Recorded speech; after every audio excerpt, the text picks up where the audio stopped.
morning, Alicia. It's Monday. I'm sorry you're feeling so crap. Yeah, sorry about that. That's a pity. I hope you get better. In regards to a fun pun on our blog title, in regards to your having the actual flu, the best I could come up with was to title the post "Due to Flu," but it's not quite as catchy as it could be, I think. But I'm not going to think about it any further.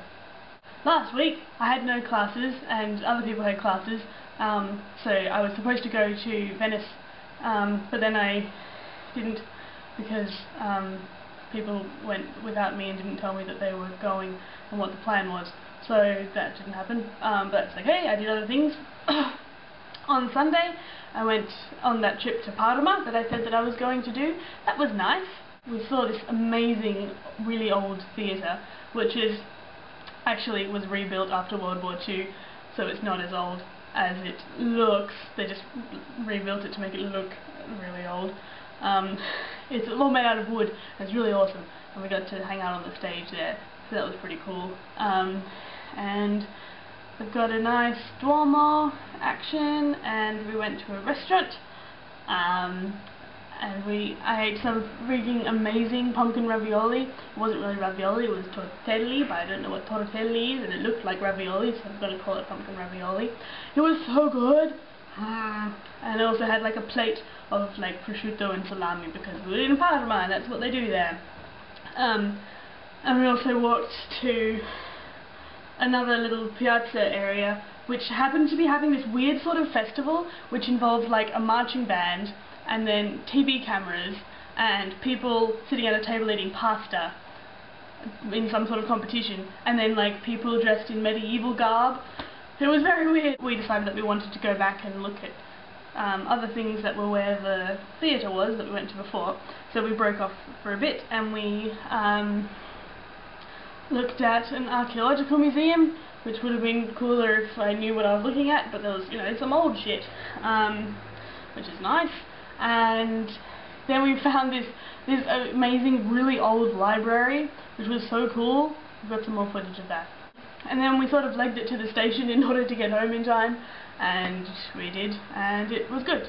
And then on Tuesday I went by myself to Brescia, and it was really cool, except that I hurt my ankle. I rolled my ankle on the way down into the metro to get to the train station to get on the train to get to Brescia.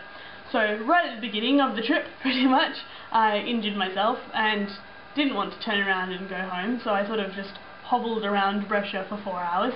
I was only there for 4 hours, but it was enough, I think.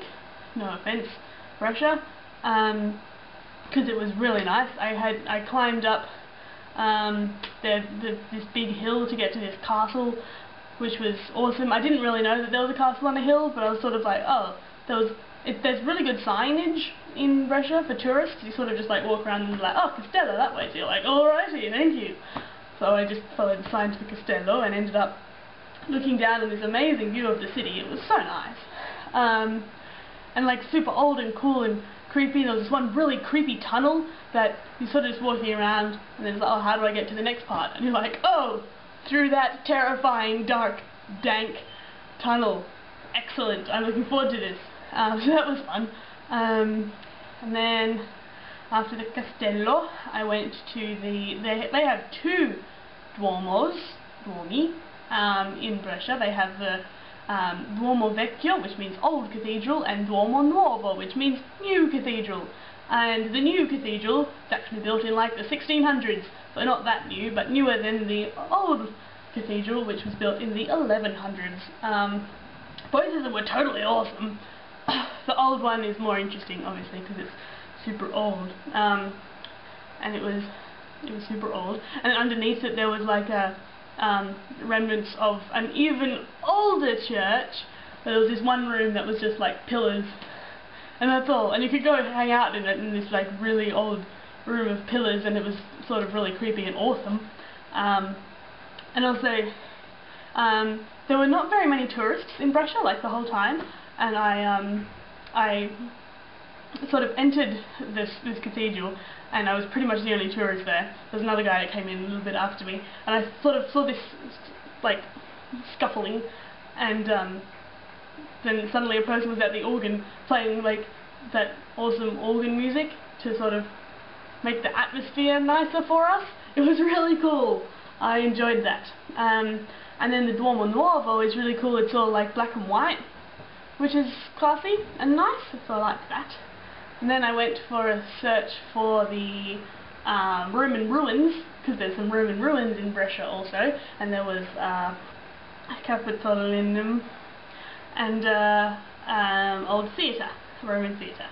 So that was cool. And then I bought some pastries, because that's what I do instead of souvenir shopping, is that I go into a pasticceria and I pick out things that I haven't seen before, and then I purchase them and try them, and that's my souveniring. There's very interesting stuff from Brescia. I enjoyed it. One of the things tasted like softer, crumblier ginger nut cookie dough. It was awesome. And then I got some gelato. That was cool. I had pear and mascarpone and hazelnut. It was awesome.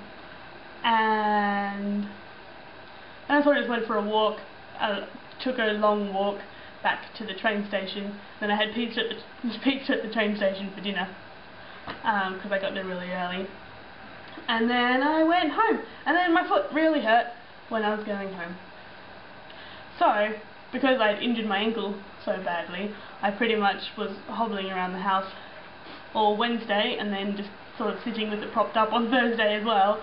And then on Friday, didn't do much. And then Friday night, went to Munich for Oktoberfest, which was not what I expected it to be at all.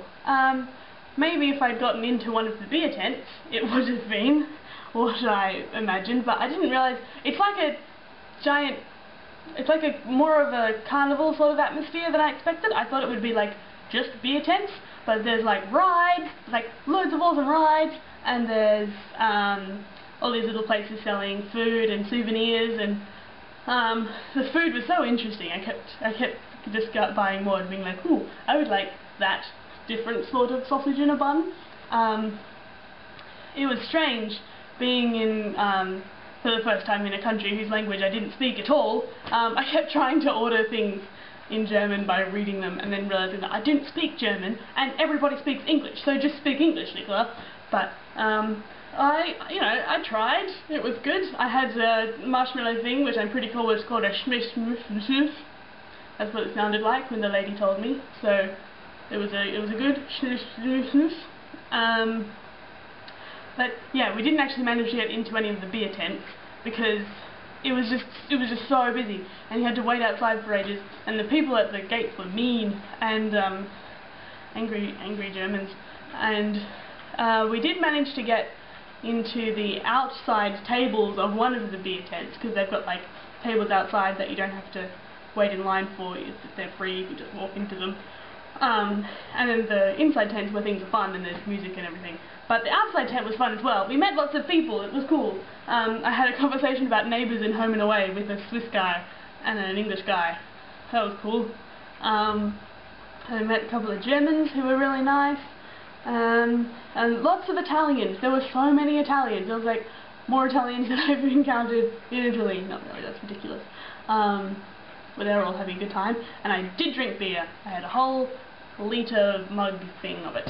That was fun. And an enormous pretzel. The pretzel was so good, I bought a necklace to commemorate my pretzel. Can you see my pretzel necklace? Yeah. One of the best parts was the fact that there's this one ride, we found it towards the end.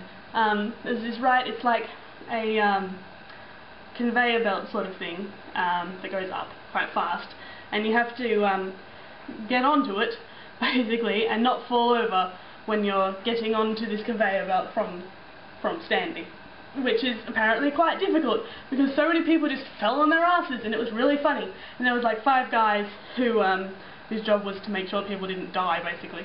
And if people were failing on it or sort of like hopping around and about to fall down, they grab them by the back of the shirt and then just hold them up until they got to the end. And it was like the ultimate shame to be grabbed by the back of the shirt, especially for these guys who were trying to be really macho about it and like, yeah, I can do this, huzzah. So there was this huge crowd gathered around this ride, just watching these people make a complete fool of themselves. The moment that I realised that I was experiencing pure Schadenfreude in Germany, I was really excited. It was so fun. Oh, these people falling down, making fools of themselves. Excellent.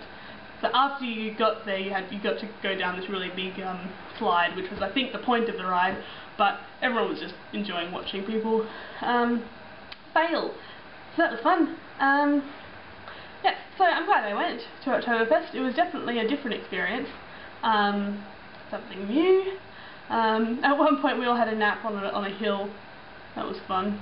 It was very cold. And oh my god, there's so many people who are in the costumes, the lederhosen and the dress thing, there's a word for it, but I can't remember what they are. They looked so cool and like really attractive. Lederhosen is just really amazing. I was just really enjoying watching people in lederhosen. It was a good experience. And that's Oktoberfest. It was an 8-hour bus ride. We got home at a time, 8 AM on Sunday, and then came home and then slept.